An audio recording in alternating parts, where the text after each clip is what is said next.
స్వామి దేవస్థానం తెలంగాణ రాష్ట్రంలోనే ఎంతో ప్రసిద్ధమైనటువంటి క్షేత్రము వనదుర్గా భవానీ క్షేత్రం. అమ్మలగన్న అమ్మ ముగ్గురమ్మలకు మూలమైనటువంటి ఏడుపాయల వనదుర్గా భవానీ అమ్మవారి క్షేత్రం లోపల ఆషాఢ మాసం మొదటి ఆదివారాన్ని పురస్కరించుకొని వనదుర్గా అమ్మవారికి శాకాంబరీ దేవి రూపంలో అలంకరించడం జరిగింది. ఉదయం నుండే కూడా భక్తుల రద్దీ అధికంగా ఉంది. ఉదయాన్నే 4 గంటలకు అమ్మవారికి విశేషమైనటువంటి అభిషేకము, తదనంతరం అమ్మవారికి శాకాంబరీ దేవి రూపంలో కాయగూరలు, కూరగాయలు, అదేవిధంగా ఆకుకూరలతో విశేషమైనటువంటి అలంకరణ చేయడం జరిగింది. ఈ యొక్క ఆషాఢ మాసంలో శాకాంబరి అలంకరణ చేయడం వల్ల గాని, అమ్మవారిని దర్శించుకోవడం వల్ల గాని సీజనల్ వ్యాధులన్నీ కూడా తొలగిపోయి ఆరోగ్యంగా ఉంటారు.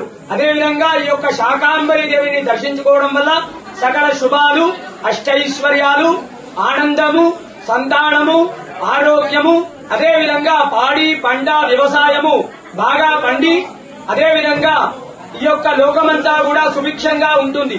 తెలంగాణ రాష్ట్రం నుండే కాకుండా ఆంధ్రప్రదేశ్, కర్ణాటక, మహారాష్ట్రాల నుండి కూడా భక్తులు అధిక సంఖ్యలో వచ్చి అమ్మవారిని దర్శించుకుంటారు. వచ్చేటువంటి భక్తులకు కూడా ఎలాంటి ఇబ్బందులు కలగకుండా ఆలయ ఈవో వీరేశం సారి గారు అన్ని ఏర్పాట్లు కూడా చేయించారు. వనదుర్గా భవానీ మాతాకి జై.